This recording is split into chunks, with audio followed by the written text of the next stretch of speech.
বলছি গোপাল রওনা দি। মহারাজ এত ব্যস্ত হবেন না মহারাজ।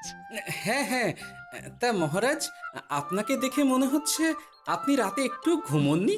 হ্যাঁ ঠিকই ধরেছ, তাছাড়া ঘুম হবে কি করে বলো, আমার বাড়িতে যে ছোট্ট রাজপুত্র আসছে।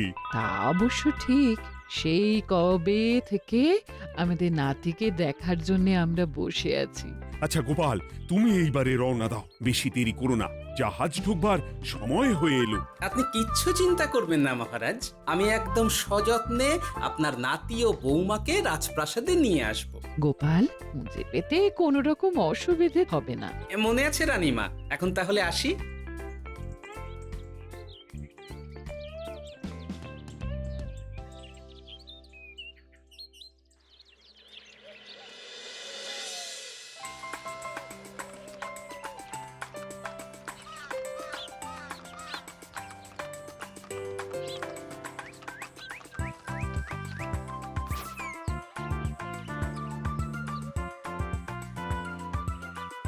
এসো এসো বৌমা এসো, আরে আমার নাতি বাবু যে।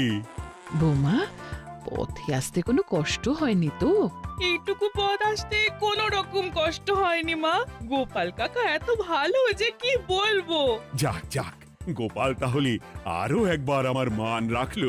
যতদিন গোপালের ধরে থাকবে তার প্রাণ, সে ততদিন মহারাজের রাখবে যে মান। হ্যাঁ মহারাজ, আমি থাকতে আপনি একদম চিন্তা করবেন না মহারাজ। বেশ বেশ বেশ। আমি তাহলে এখন আসি, কেমন? আরে আরে, কোথায় যাচ্ছ গোপাল? একেবারে মধ্যাহ্ন ভোজনটাও সেরে যাও।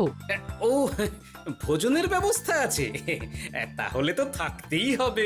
ওই ভোজনের কথা শুনেই গোপালের জিভের ওজন বেড়ে গেল। তুমি থামো তো মন্ত্রী, আসলে আজ বিকেলেই আমাদের কুল গুরুদেব আসছেন, তোমরা সবাই থেকো, আজকেই নাতিবাবুর অন্নপ্রাশনের দিনটা স্থির করে নেব। এ তো বেশ ভালো কথা। বেশ তাহলে, বেশ ভালোই হলো। রোজ বাড়িতে খেতে খেতে জিভে একেবারে চড় পড়ে গিয়েছিল। বহুদিন পরে রাজবাড়ির পোলাও কোরমা খেয়ে পেট ভরাবো।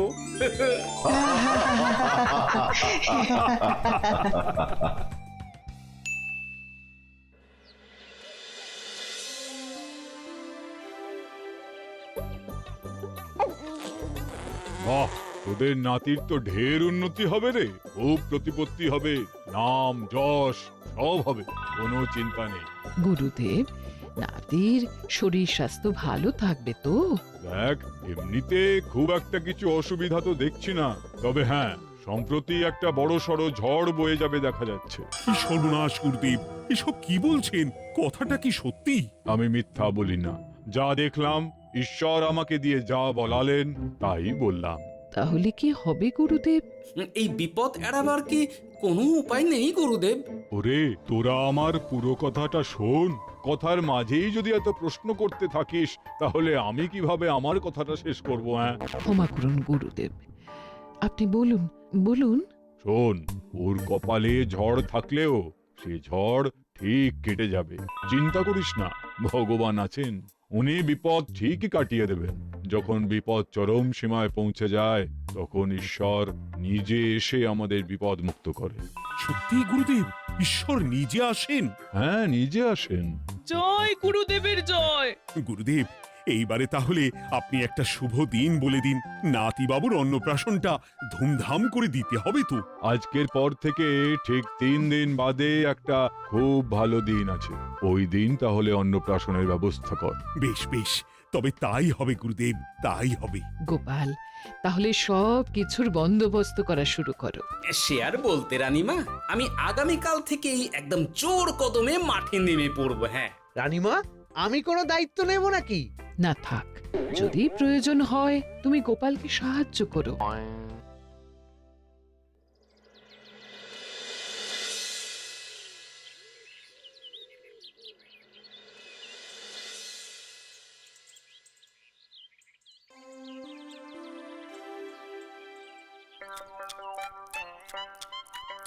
অপূর্ব হয়েছে রান্নাগুলো। সুযোগ পেয়েছে, এক একেবারে 3 দিনের খাওয়া খেয়ে নিচ্ছে।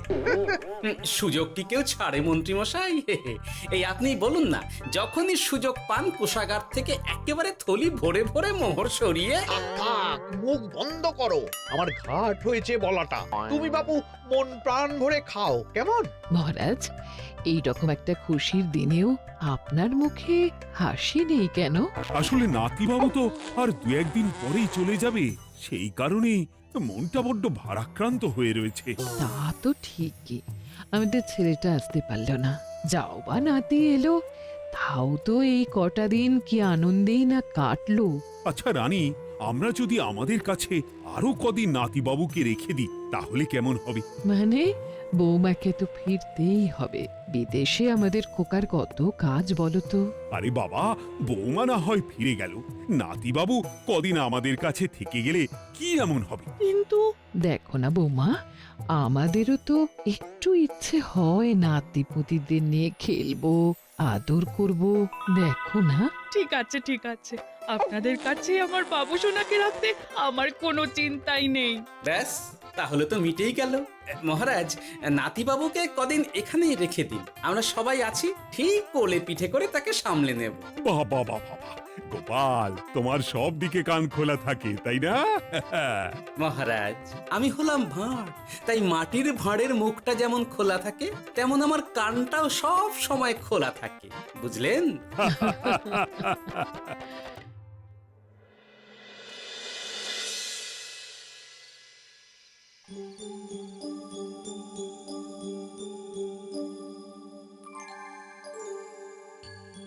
কি ব্যাপার মহারাজ, আপনি এখনো শোননি কেন? শরীর খারাপ করছে নাকি? না রানী, একটা কথা খুব ভাবাচ্ছে বুঝলে। কি কথা মহারাজ? এই যে সেদিন গুরুদেব বললেন না, যখন গভীর বিপদ আসে তখন ঈশ্বর নিজে আসেন বিপদে মোকাবিলা করার জন্য। হ্যাঁ মহারাজ, বললেন তো। আচ্ছা, ঈশ্বর কি বিপদে সত্যি নিজে আসেন? কিন্তু তিনি নিজে তো বিশাল শক্তিধর, ক্ষমতাবান, তাহলে তিনি নিজে না এসে অন্য কাউকে পরিস্থিতির মোকাবিলা করতে পাঠান না কেন? মহারাজ, ঈশ্বর কখনো কখনো নিজেই হয়তো আসেন, অথবা কখনো কারো দ্বারা বিপদ খণ্ডন করেন। ব্যাপারটা খুবই সহজ মহারাজ। না না, কিন্তু আমার মনে হয়। মহারাজ, আপনার কি মনে হয় আমি জানি না, তবে আমার যা মনে হয় আপনাকে বলেছি। আগামীকাল একবার সভাসদদের প্রশ্নটা করতে হবে, দেখি তারা কি বলে। আগামীকাল সকালে আবার বৌমা ফিরে যাবে।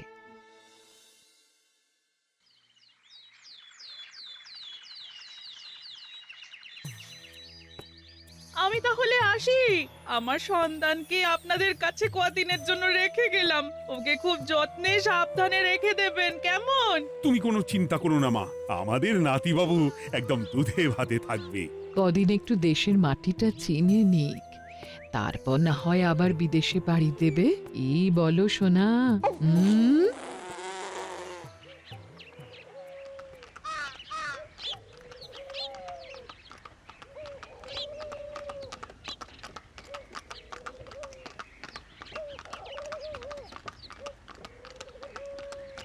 বৌমা তো চলে গেল, এইবারে তাহলে আমরাও যাই। আজকেও নিশ্চয়ই বৌমার ফিরে যাওয়া উপলক্ষে রাজসভা বন্ধ থাকবে। ভুলেও এই সব কথা ভেবো না মন্ত্রী, চলো এইবারে সবাই রাজসভায় চলো, তোমাদেরকে একটা খুবই গুরুত্বপূর্ণ প্রশ্ন করব। সেরেছে, মহারাজ আবার কি প্রশ্ন করবেন ভগবান জানে। সবাই রাজসভায় এসো।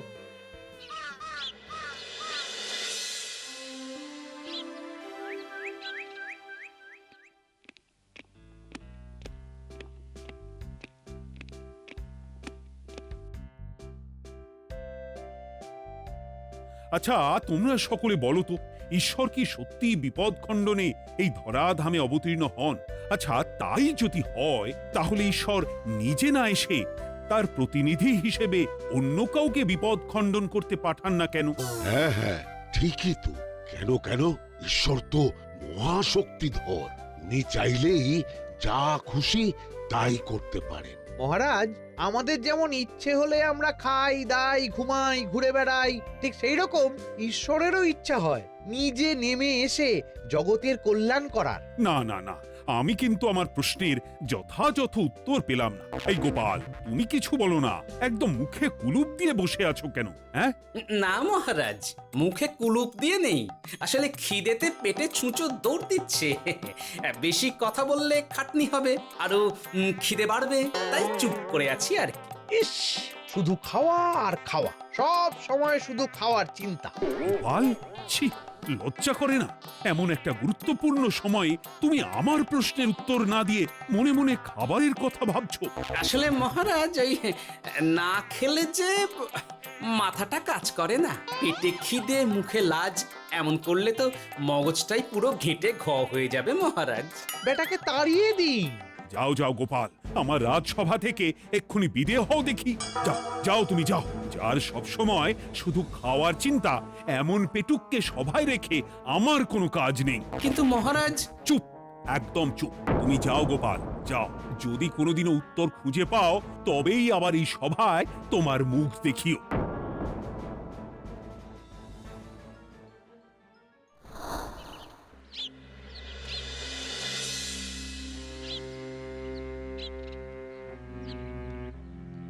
মহারাজ যে এমন সামান্য কারণে আমায় রাজসভা থেকে বার করে দেবেন ভাবতেও পারিনি। এখন কি যে করি, একে তো মাসের শেষ, সংসারে তুমুল টানাটানি। এক কাজ করি বরং, গিন্নিকে নিয়ে কদিন শ্বশুর বাড়ি চলে যায়, কদিন পায়ের উপরে পা তুলে আরাম করে আয়েশ করে দিন কাটাবো। হ্যাঁ, তাই করি।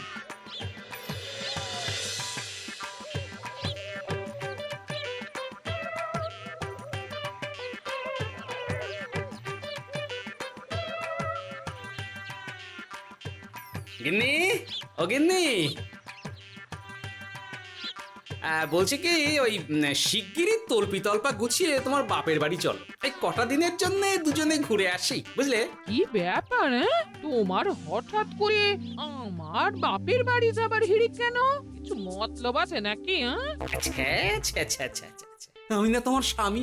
তুমি আমাকে এইভাবে বেমক্কা মতলববাজ বলতে পারলে? হ্যাঁ, কোথায় আমি তোমার কথা ভেবে কথাটা বললাম, আর তুমি কি না আমায় স্বামী না স্বামী কে জানে? এই গত 3 মাস ধরে বাপের বাড়ি যাওয়ার কথা বলছি, তুমি তো তখন কানেই নিচ্ছিলে না, এখন হঠাৎ? আচ্ছা আচ্ছা, বুঝেছি বুঝেছি, অনেক ঝগড়াঝাটি হয়েছে, এইবারে তল্পি তল্পা গুছিয়ে চলো, মেলা সময় বয়ে যাচ্ছে। কি এক্ষুনি যাবে নাকি? সন্ধে হয়ে এলো তো। এই সন্ধে হয়ে এলো তো কি হয়েছে, চলো চলো চলো, শিগগিরই চলো। ঠিক আছে, আমি প্রস্তুত হচ্ছি। তুমি তাহলে একখানা গরুর গাড়ি ডেকে আনোগে, যাও যাও। আরে মিছিমিছি গরুর গাড়ি রাখবো কেন? আরে বাবা, আমরা হেঁটে যাব, হেঁটে। কি বলছো? এতটা রাস্তা বনের মধ্যে দিয়ে আমরা হেঁটে যাব? হ্যাঁ, শোনো গিন্নি, ওই বাতের ব্যথায় না হাঁটাটা বেশ ভালো, বুঝলে? চলো চলো, দেখবে কোনো রকম অসুবিধে হবে না। হ্যাঁ, আমি তো আছি নাকি? হ্যাঁ,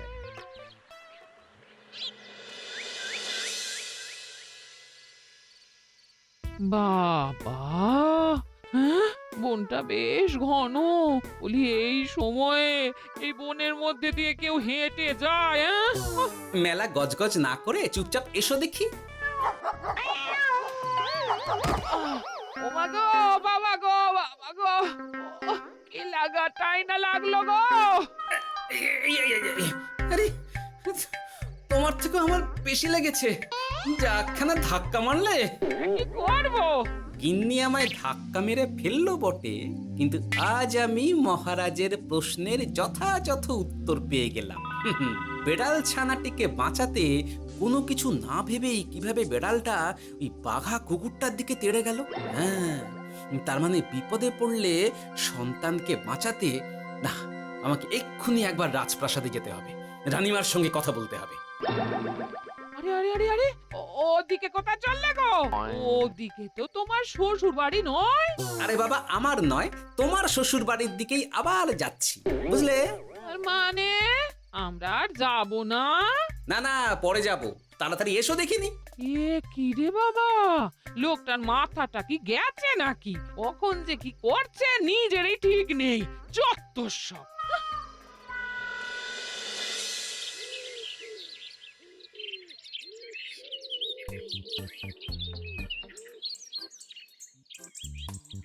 আরে গোপাল দাদা, তুমি এখন কি ব্যাপার গো?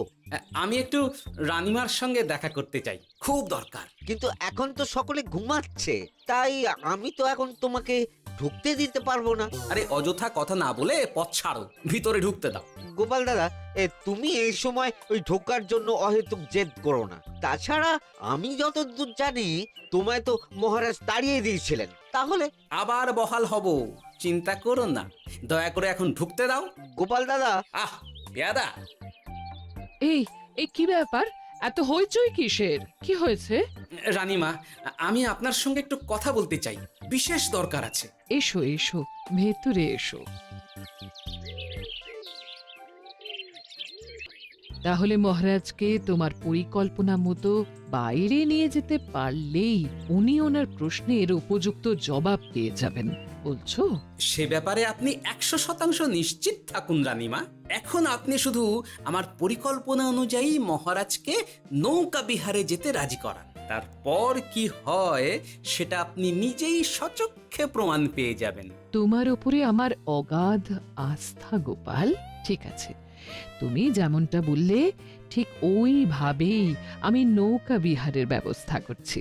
রানীমা, দেখবেন এই পরিকল্পনাটা যাতে কোনোভাবেই পাঁচকান না হয়, তাহলে কিন্তু সব ভেস্তে যাবে। নিশ্চিন্তে থাকো গোপাল, কিচ্ছু হবে না, নিশ্চিন্তে থাকো।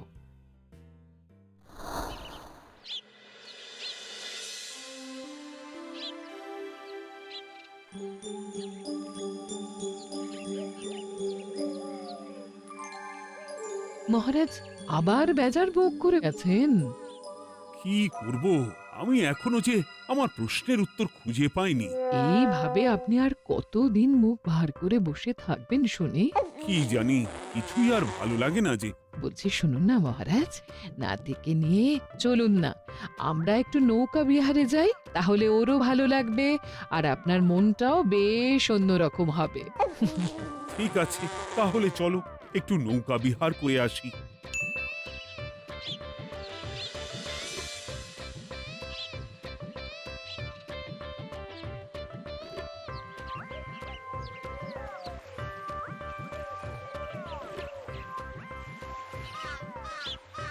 এই তো মহারাজ, আসুন আসুন, সে কখন থেকে আপনার জন্য অপেক্ষা করছি। এ কি গোপাল, তুমি এখানে? কি ব্যাপার? তোমার সঙ্গে তোমার স্ত্রীও আছেন দেখছি। মহারাজ, কতদিন আপনাকে দেখিনি বলুন তো, তাই আজকে একদম সস্ত্রীক চলে এলাম। চলুন চলুন, সকলে মিলে নৌকো বিহার করে আসি। কিন্তু আমি তো তোমাকে তাড়িয়ে দিয়েছিলাম, তারপরেও তুমি। মহারাজ, অনেক তো হয়েছে, এখন এসব কথা ছেড়ে নৌকোতে টুকুস করে উঠে পড়ুন দেখি। কিন্তু মহারাজ অযথা দেরি করবেন না, চলুন উঠে পড়ুন।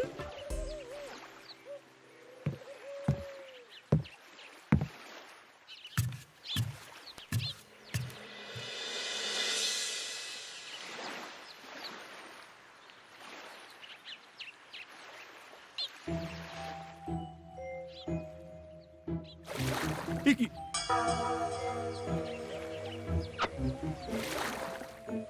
এই নাও, দেখো দেখো, ও কোনো সাড়া শব্দ করছে না কেন? সারা শব্দ করবেন না মহারাজ। মানে এসব কি বলছো? এই পুটুলির ভেতরে তো আপনার নাতি নেই, এখানে নাতির বদলে রয়েছে একখানা খেলার পুতুল। এসব কি বলছো তুমি? এইটা যদি পুতুলি হয় তাহলে আমার নাতিবাবু কোথায়? হ্যাঁ, আপনার নাতি এইখানে একদম সুরক্ষিত অবস্থাতেই আছে। যাক বাবা, আমি যে কি ভয় পেয়ে গেছিলাম তার কি বলবো। কিন্তু রানী, তুমি আমার সঙ্গে হঠাৎ কেন এমন ছলনা করলে? হ্যাঁ, আমার কথাই মহারাজ। কেন? আসলে আমি আপনাকে এই ঘটনার মধ্যে দিয়ে আপনার প্রশ্নের আসল উত্তরখানা দিতে চেয়েছিলাম, তাই। গোপাল, কি বলতে চাইছো একটু খুলে বলো তো। আপনি জানতে চেয়েছিলেন যে ঈশ্বর যেহেতু বিশাল ক্ষমতাধর, তাই সন্তানের বিপদে তিনি নিজে না এসে অন্য কাউকেও তো তার প্রতিনিধি হিসাবে বিপদটা কাটাতে পাঠাতে পারেন। হ্যাঁ, কিন্তু তার সঙ্গে এই ঘটনার কি সম্পর্ক শুনি? মহারাজ, পুতুলটি যখন জলে পড়ে গেল তখন আপনি সেটিকে নিজের নাতি ভেবেই একবারও কারুর জন্য অপেক্ষা না করে নিজের প্রাণের তোয়াক্কা না করে নাতিবাবুকে রক্ষা করলেন। মহারাজ, আমরা ঈশ্বরের মানব সন্তান। ঈশ্বর আমাদের সকলের হৃদয়ের ভিতরে বসবাস করেন, তাই বিপদ হলেই তিনি ছুটে আসেন, কখনো নিজে, আবার কখনো বা কোনরূপ প্রতিনিধি মারফত। তাই ভবিষ্যতে আর কোনোদিনও ঈশ্বর সম্পর্কিত কোনরূপ সংশয় মনে রাখবেন না, কেমন? সাধু সাধু, ধন্য তোমার বুদ্ধি হে গোপাল। সত্যি যেভাবে তুমি একটা ঘটনার মধ্যে দিয়ে আমায় আমার প্রশ্নের উত্তরটা ব্যাখ্যা সমেত, তার কোনো তুলনা হয় না। তোমার যে আর কিভাবে প্রশংসা করব তাই ভাবছি। মহারাজ, আমার আর প্রশংসা না করে ওই পেট পুরে একটু ভালো মন্দ খাওয়ান তো দেখি, তাহলেই হবে, আর কিচ্ছু চাই না। আচ্ছা আচ্ছা, বেশ বেশ, তাই হবে। আগামী 7 দিন তোমার সস্ত্রীক সহ রাজবাড়িতে দুবেলা আহারের নিমন্ত্রণ থাকলো, কেমন? ব্যাস, আর কি চাই?